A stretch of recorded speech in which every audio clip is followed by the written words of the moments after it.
Abençoe cada um de vocês. Vamos voltar à leitura do texto bíblico de Romanos, capítulo de número 13 e o versículo de número 11. No domingo, eu até havia dito que hoje diria alguma coisa relacionado ao carnaval, né?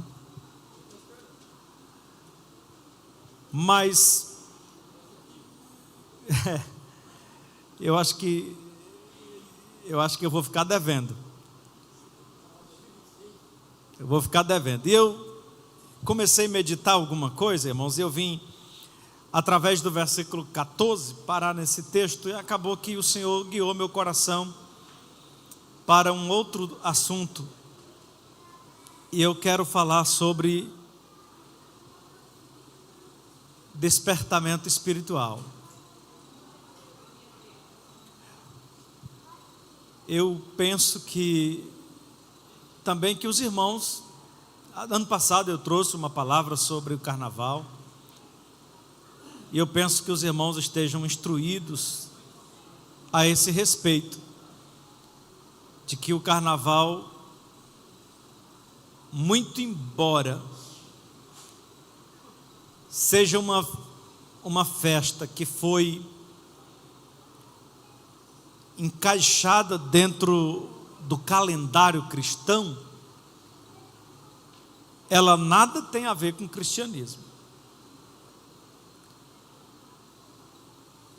A festa do carnaval era uma festa pagã, assim como o Natal, que também havia uma festa pagã já no dia 25 de dezembro, e numa tentativa de ressignificar a data, foi colocado a celebração ao Natal.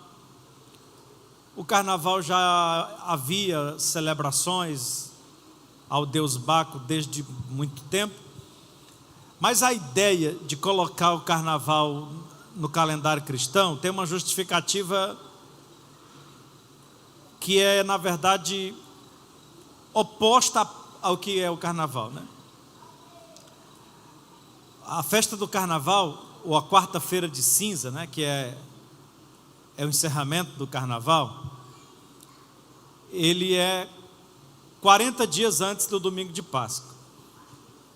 Então, a quaresma, que vai começar agora na quarta-feira de cinza, são 40 dias até o domingo de Páscoa, que é quando começa a Semana Santa.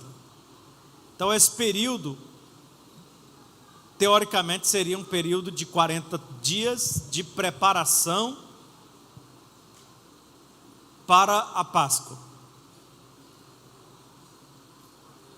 E aí a ideia é que, se vai ter 40 dias de preparação para a Páscoa, a começar na quarta-feira de cinza, faz-se uma despedida da carne para iniciar o propósito de 40 dias. Os irmãos conseguem compreender o paradoxo? Então, a festa da carne, que é o carnaval, ou literalmente o adeus carne, é uma festa em que as pessoas aproveitam bastante os prazeres carnais. A teoria é essa, que é um período de permissão para aproveitar os prazeres carnais, e aí a partir da quarta-feira de cinza inicia-se a quaresma, que é um período de consagração e preparação para a Páscoa. Então, tipo assim, primeiro você peca bastante, aí depois você entra num processo de santificação para se preparar para a Páscoa. Então é um absurdo. Em lugar nenhum da Bíblia nós vamos encontrar essa permissão para pecar, e era exatamente nesse sentido que eu estava meditando. E o versículo que me trouxe foi o versículo 14, que me trouxe ao texto, porque nele Paulo diz assim: e em nada disponhais no tocante à carne. Não deem vazão liberdade, abertura para a carne, porque ela faz um estrago danado. Mas, irmãos, não é bem sobre isso que eu vou pregar. Eu estou fazendo esse comentário porque eu fiquei devendo. Mas eu quero chamar a atenção de vocês para o versículo 11, porque foi a palavra que Deus vivificou o meu coração hoje à tarde. E digo isso conhecendo o tempo, que já é hora de despertarmos do sono. E digo isto conhecendo o tempo, que já é hora de despertarmos do sono. E é sobre isso que eu quero meditar com os irmãos hoje, sobre o despertamento espiritual. Meus irmãos, nós encontramos hoje o cumprimento, nós vemos hoje na vida de muita gente o cumprimento daquilo que o apóstolo Paulo fala à igreja de Corinto no capítulo 11, na primeira carta, a partir do versículo 23, que é aquele texto da Santa Ceia, e ele diz: olha, por essa razão. Que razão? O fato de levar as coisas de Deus de qualquer jeito, de tratar o sagrado como se fosse qualquer coisa, comer o pão indignamente, tomar o vinho indignamente, tratar as coisas de Deus com desrespeito, no tanto faz, no tanto fez, na maior naturalidade, como se as coisas espirituais fossem desprezíveis. Eu me lembro daquela expressão, quando o Senhor falou com Pedro naquele lençol que desceu, e uma voz dizia: Pedro, mata e come. E aí Pedro diz: de modo nenhum colocarei coisa imunda na minha boca. E a voz dizia: Pedro, não torne imundo aquilo que eu santifiquei. Tem muita gente, irmãos, tornando as coisas santas como coisas imundas ou naturais, sem valor. E Paulo vai dizer que por esta razão, por causa de pessoas levarem o evangelho na brincadeira, as coisas de Deus na brincadeira, de não encararem com seriedade a palavra, a vida espiritual, a fé, e brincarem com as coisas santas, Paulo diz: é por esta razão que há entre vocês muitos, aí ele dá uma relaçãozinha dizendo: fracos, tem uns que estão doentes e tem outros que dormem, que já entraram num estado de sonolência, eu diria que um estado de letargia espiritual. A letargia é um estado patológico em que o indivíduo perde a atividade cerebral, aí a disposição, a energia. Eu não sei se vocês já viveram essa experiência de repente você está muito cansado e você vai dormir, e aí você entra num sono que você fica escutando as pessoas, você ouve as pessoas conversarem, você percebe que está tendo um movimento ao seu redor, mas você não consegue abrir os olhos. Alguém já viveu essa experiência? Assim, de um sono que você fica às vezes tendo pequenos sonhos, como se fossem pequenos pesadelos, e você está ali vendo o movimento, as pessoas, e você está percebendo alguma coisa, mas a tua mente está apagada, você está dormindo e você quer abrir os olhos, não consegue. Eu já passei algumas vezes por situações assim, de repente você está ali querendo acordar, mas não acorda. Tem muita gente, irmãos, no sentido espiritual, que está assim. Ele está sem reação, indefeso, desligado, displicente, negligente, dormindo, indolente, indiferente a Deus, a sua obra, a igreja.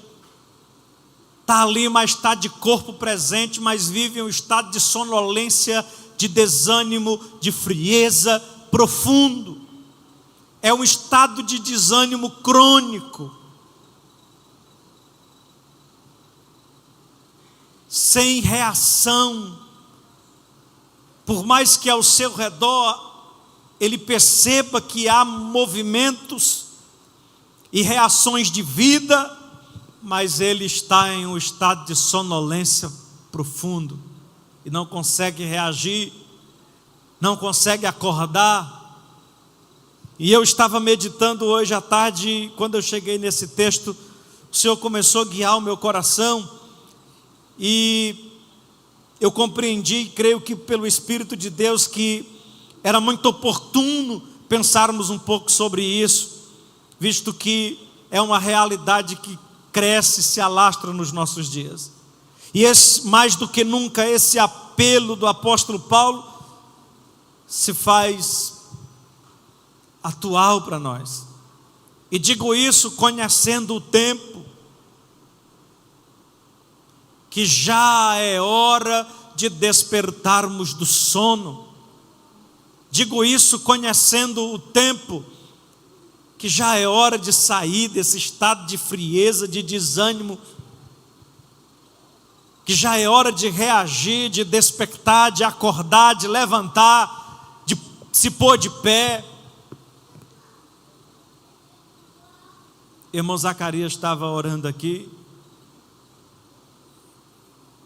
e orava por mim, pela palavra que ia ser ministrada, e na oração ele dizia: Senhor, que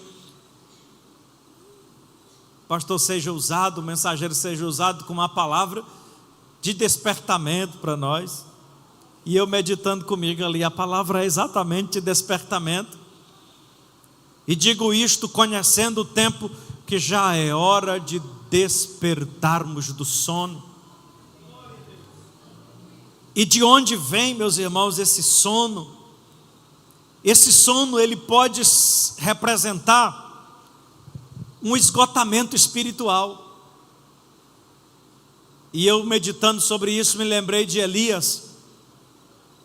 Elias travou uma batalha espiritual no Carmelo. Nós poderíamos chamar de o duelo dos deuses. Aquela batalha. E Elias estava empolgado, Elias estava cheio de fé, meus irmãos. Elias estava crente. Ele orou, desceu fogo do céu, consumiu o holocausto, o sacrifício, o fogo ainda lambeu a água do altar. Ele matou os profetas de Baal, de Azera. Elias estava cheio de fé, subiu ao cume do Carmelo e foi orar para que Deus mandasse chuva. A chuva ainda nem tinha vindo, para que vocês tenham uma ideia como Elias estava tão crente, quando o moço dele disse: eu vejo uma nuvem como a palma da mão de um homem. Elias diz: pronto, pois corre e diga a Acabe que aparelhe o carro e desça para Jezreel antes que a chuva o apanhe pelo caminho. 3 anos e 6 meses que não chovia. Elias estava cheio de fé, mas quando ele chega na cidade e ele recebe a notícia que Jezabel havia determinado em seu coração matá-lo, assim como ele havia feito com os profetas de Baal e Azera, Elias entrou em crise. Elias entrou em crise. No pós-guerra, no pós-batalha, na ressaca de uma vitória, Elias entrou em crise. Entrou em crise, pediu a morte, fugiu da cidade.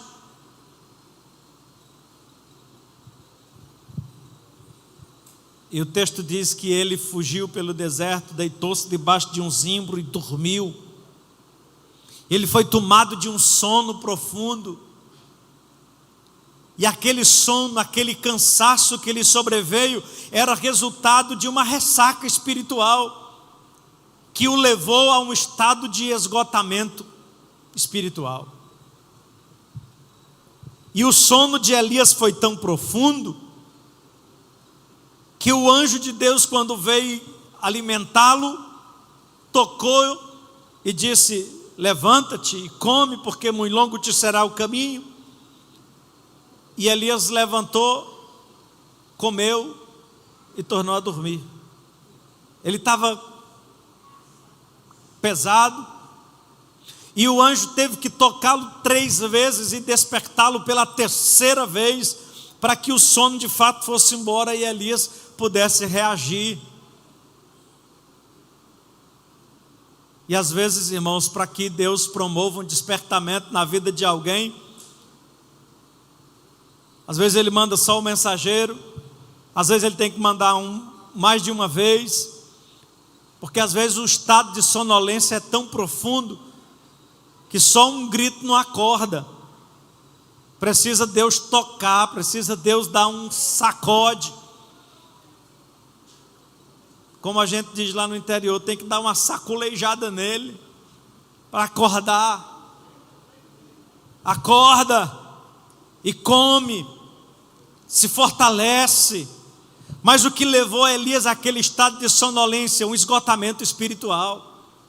Tem pessoas que chegaram a um estado de desânimo, de frieza espiritual, porque vem de uma sequência de batalhas, de lutas, de guerras, e chegou um momento que foi enfraquecendo. Mas há outros que estão em estado de sonolência por pura negligência. E eu me lembro de um exemplo muito claro lá de Mateus 25, quando fala das virgens. A Bíblia fala das virgens prudentes, das nécias. E o texto diz que, tardando o noivo, todas foram tomadas de sono e adormeceram. Ah, meus irmãos, como tem muita gente adormecida espiritualmente, porque entraram em um estado de displicência, de negligência, estão vivendo como se o noivo não fosse mais voltar.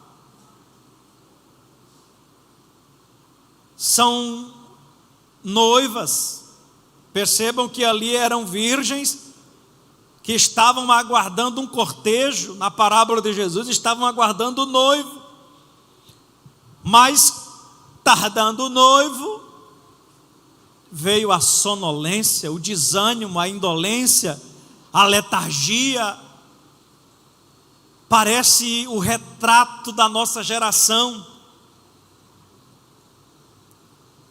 Parece que a igreja de hoje cansou de esperar Jesus, e assim, num sinal de como dissesse: Jesus não vem agora, aí dá aquela relaxada espiritualmente, e começa a viver uma vida de frieza, de indolência, de desânimo. E digo isto conhecendo o tempo, que já é hora de despertarmos do sono, porque a nossa salvação está agora mais perto de nós do que quando aceitamos a fé. Levante a sua mão e diga comigo: já é hora de despertarmos do sono. Ainda meditando sobre as causas do desânimo, da sonolência espiritual, eu me lembrei dos discípulos de Jesus no Getsêmani.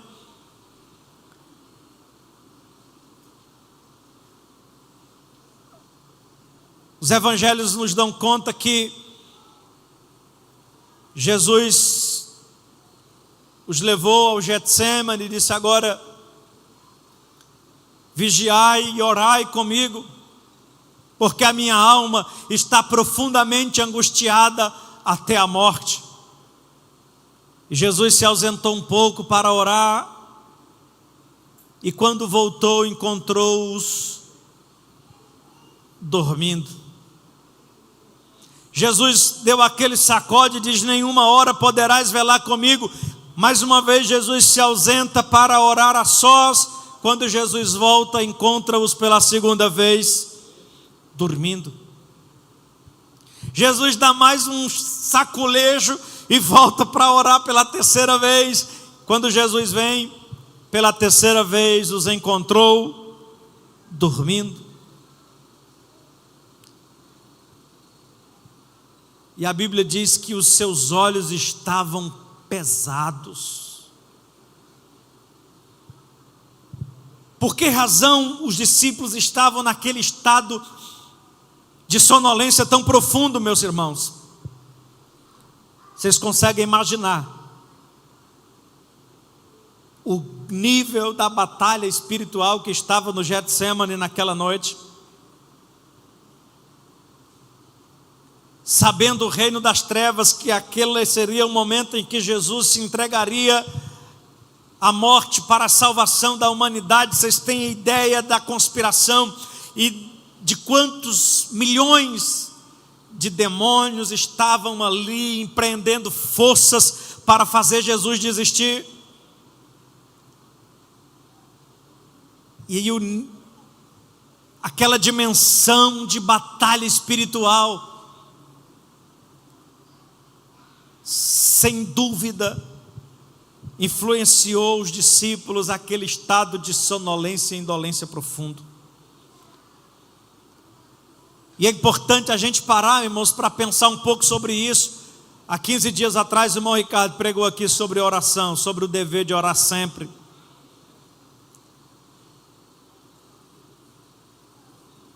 E orar não é uma tarefa fácil. Quantas vezes você dobra o joelho para orar e daqui a pouco você se pega pensando em assuntos paralelos? Eu estava orando. Quando você cuida que nós já está pensando nos problemas, nas contas, numa coisa, está pensando em alguma coisa que você tem que resolver. Isso acontece com vocês também ou não? De repente você dobra o joelho para orar e a sua mente começa a pensar em outra coisa. Você diz: Jesus, desculpa aí, eu estava orando, já estou pensando na prova que eu vou fazer amanhã. Aí você precisa ir buscar a sua mente e trazer de novo, centrar na oração. Quantas vezes você está bonzinho? Às vezes eu vejo isso na quarta-feira, lá na casa do meu pai. Quase sempre na quarta-feira a gente se reúne lá, e eu e os meninos ficam brincando, correndo, e uma brincadeira, um monte de criança, os netos. Quando é na hora de orar, que o meu pai diz: agora vamos juntar para a gente orar. Aí começa o abrimento de boca, é um som, aí já começa. Por que será? Por que será que muitas vezes, quando a gente encontra energia para muita coisa, mas quando partimos para a oração, para a leitura da palavra, ficamos como os discípulos no Getsêmani, com os olhos pesados? E às vezes a gente atribui isso ao cansaço físico, atribui a uma coisa, a outra. Não é porque a minha vista está ruim, quando eu pego a ler, a minha vista cansa, e não consideramos a possibilidade de que há uma batalha no mundo espiritual, uma opressão espiritual que vem sobre a nossa vida para nos fazer desistir da oração.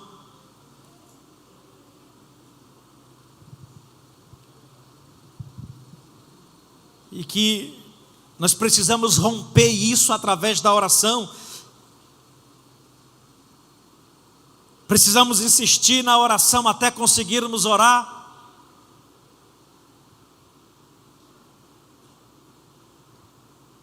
Mas é muito mais fácil não lutar, se acomodar, e o desânimo vai tomando de conta. A oração vai ficando cada vez mais mirrada, sem fé, aquela oraçãozinha decorada, aquela oraçãozinha curta, sem propósito. e o desânimo, a sonolência, a frieza vai tomando de conta.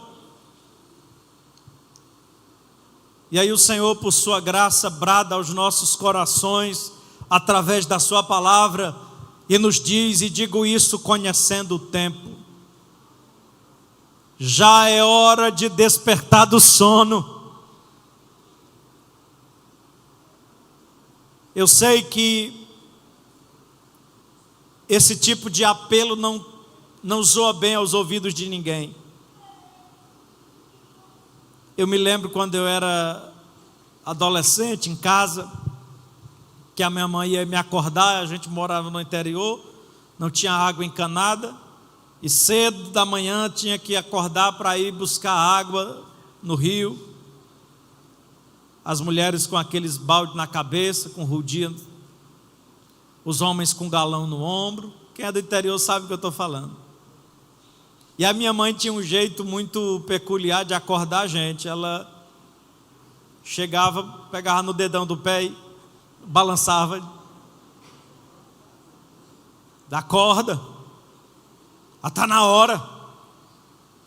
E cada mãe tem um jeito de acordar os filhos. Eu não sei como é que as mães de vocês acordam vocês. Não sei se tem aquela mãe que chega acordando ainda. Você ainda tem esse tipo de mãe, né? Que chega acordando com um beijo. Ou é aquela que já chega, acende logo a luz na cara, já chega brigando. O fato, irmãos, é que quem está dormindo, dificilmente ele quer ser acordado. Você bota o despertador para despertar, aí ele vem, desperta, aí você vai e ele bota mais 5 minutos. Aí o despertador começa de novo, bibibit, bibibit, bibibit, e você vai lá e bota mais 5 minutos. E quanto tempo faz que o Espírito Santo vem te despertando e você pedindo mais 5 minutos? Aí hoje o Espírito Santo perdeu a paciência e disse: já é hora de despertar do sono. Você está entendendo essa palavra?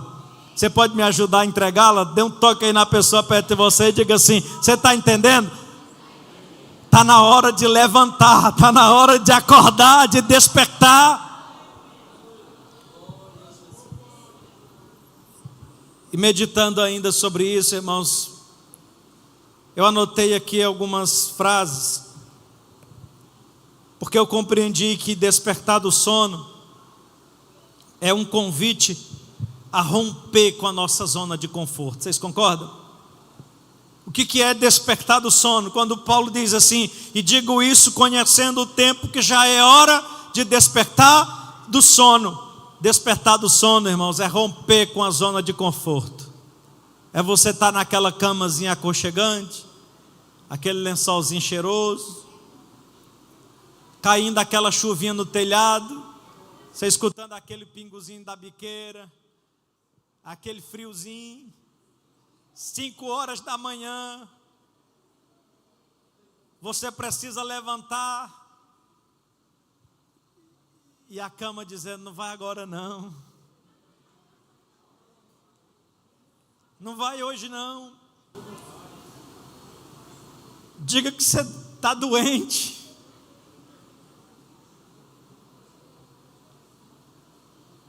E no sentido espiritual, meus irmãos, essa sonolência indica um estado de comodismo, de relaxamento.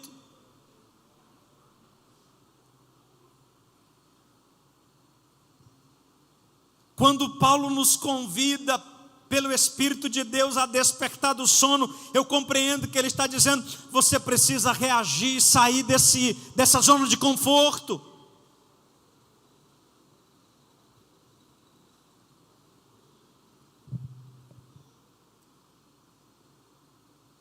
E isso é um desafio, porque a gente precisa romper com essa zona de conforto. Esse processo de despertamento espiritual envolve ação,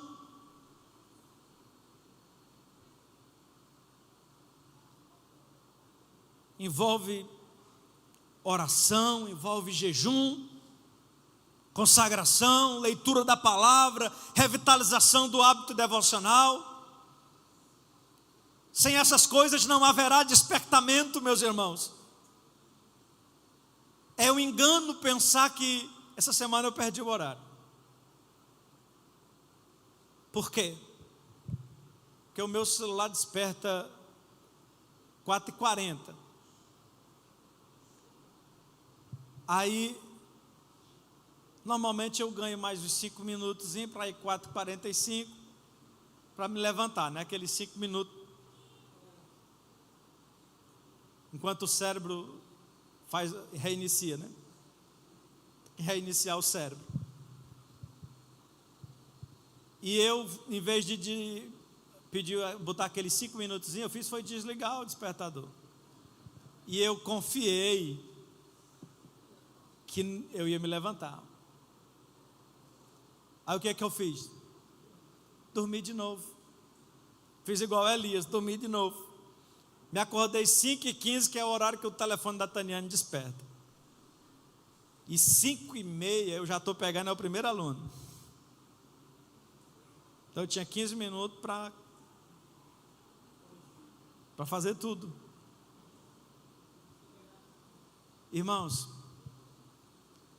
é um engano pensar que vamos continuar na mesma zona de conforto, no aconchego, no mesmo jeito e vamos ter algum resultado espiritual diferente. Se continuar deitado, enrolado de cabeça e tudo, não vai despertar, não vai acordar. Por isso que Deus está nos dando um sacode hoje, dizendo: rompe com a tua zona de conforto. Quem está entendendo, diga amém. Quem não estava orando, volta a orar, volta a fazer propósito de oração, orar de madrugada, jejuar, consagrar, ler a Bíblia, fazer culto doméstico de novo. Tem que romper com a zona de conforto, senão você volta a dormir de novo. Não adianta nada o Espírito Santo me impulsionar e eu dar um grito bem grande: acorda! Aí você diz: realmente eu tenho que me despertar. Mas se você não mudar, se nós não mudarmos o nosso hábito, o sono pega de novo, irmão. Daqui 1 mês ou 2, você vai perceber, se não tiver atitude, que continua no mesmo estado de sonolência, desânimo e frieza espiritual. Esse convite a despertar do sono é um convite a assumir uma posição de vigilância. Quem está dormindo não consegue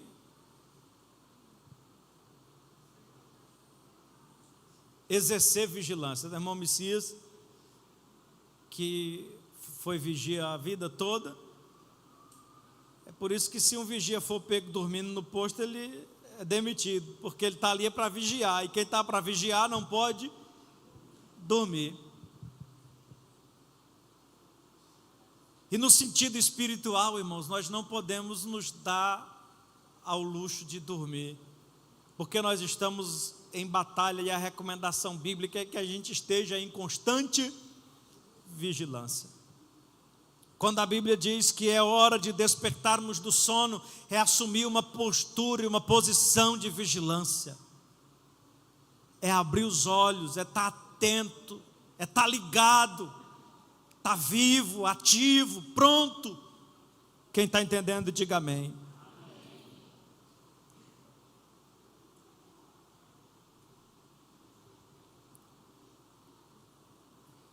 Esse convite para despertar do sono também é um convite para viver uma nova vida, um estilo de vida diferente.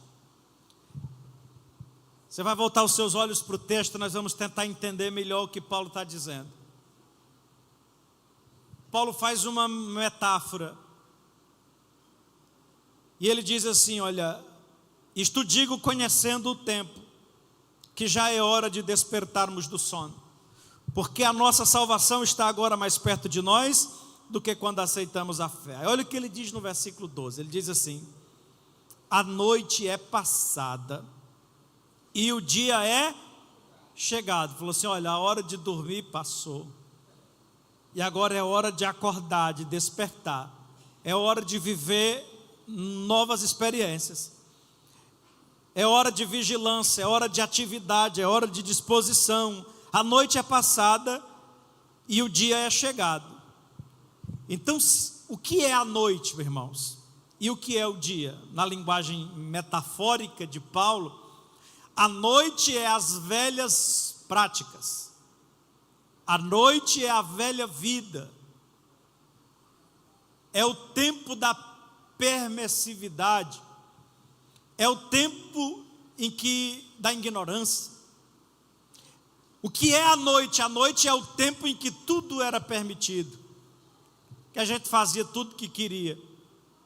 Praticava obras desagradáveis a Deus e contrárias à sua vontade e à sua palavra. Esse era o tempo das trevas. Agora nós não estamos mais na noite, nas trevas. Nós estamos no dia. E o dia representa essa nova vida. Essa vida sem censura. Essa vida crucificada para o mundo, para o pecado, dedicada a Deus, a sua palavra. Uma vida de santidade diante de Deus. Vamos ler novamente o 12. A noite é passada e o dia é chegado. Então o que nós temos que fazer? Rejeitemos, pois, as obras das trevas e vistamo-nos das armas da luz. Em outras palavras, vê se você me entende, que Paulo está nos dizendo: irmãos, antes vocês viviam em trevas, dormindo, indolentes, indiferentes, fazendo tudo que agradava a carne, mas a noite passou, essa fase passou. Nós estamos sendo convidados a vivermos agora em plena luz, a vivermos em novidade de vida. Deixemos, pois, as obras das trevas e vistamo-nos das armas da luz. Vamos viver o novo de Deus em santidade, uma vida sem censura, uma vida transparente diante de Deus e dos homens.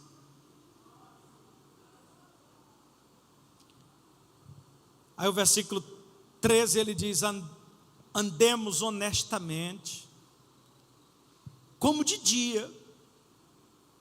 Aí ele vai fazer uma relaçãozinha das coisas que a gente tem que deixar para trás: glutonaria, bebedeira, desonestidade, dissoluções, contenda, invejas.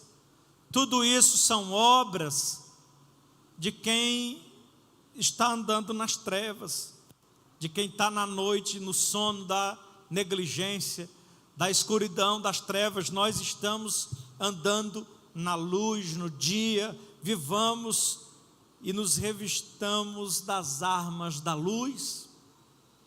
Então, resumindo,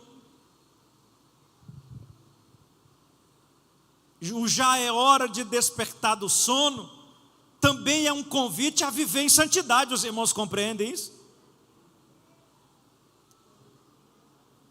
Quando ele diz já é hora de despertar do sono, ele está dizendo é hora de viver em santidade e assumir uma vida reta e íntegra diante de Deus e dos homens. Meus irmãos, mas esse convite, esse despertar do sono, também significa assumir responsabilidades. Assumir responsabilidades. Eu dizia há pouco que o desafio que a gente tem de acordar de manhã, romper com a nossa zona de conforto. Por que a gente faz isso? A gente faz isso por causa das responsabilidades. Porque temos compromisso, porque temos trabalho, temos escola, temos as nossas atividades para fazer. E a responsabilidade nos chama. Você quer dormir um pouquinho mais, mas a responsabilidade te convida para você sair da cama. No sentido espiritual, meus irmãos, esse já é hora de despertar do sono, é um convite a assumirmos uma postura de responsabilidade diante de Deus. Já chega de ser esse crente